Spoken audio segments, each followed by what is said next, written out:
Korang rasa tak duit makin tak cukup sekarang? Itu bukan perasaan je, tapi dunia memang dah berubah. 3 minggu lepas, satu benda yang besar berlaku, tapi ramai tak sedar. Bukan kiamat, tapi dia senyap-senyap masuk dalam hidup kita. Harga barang naik, minyak makin mahal dan duit kita makin mengecil. Bila US dan Israel serang Iran, Iran balas. Tapi kesan paling besar bukan bom.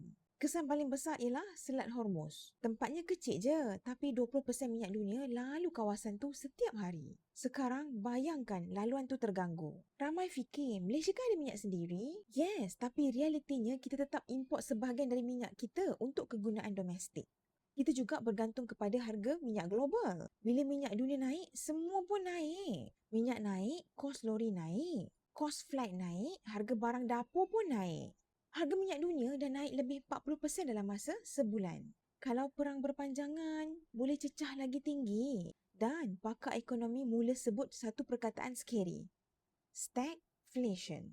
Stagflation ni maksudnya harga barang naik tapi ekonomi slow. Worst combo. Dia macam gaji tak naik tapi semua benda makin mahal. So, sekarang soalan penting. Kalau duit kita makin susut nilai, kita nak buat apa? Nak simpan cash je ke ataupun nak simpan dalam bentuk aset yang tahan inflasi? Follow saya lagi untuk more updates, strategi kewangan dan simpanan emas yang waras, praktikal dan tak ada drama.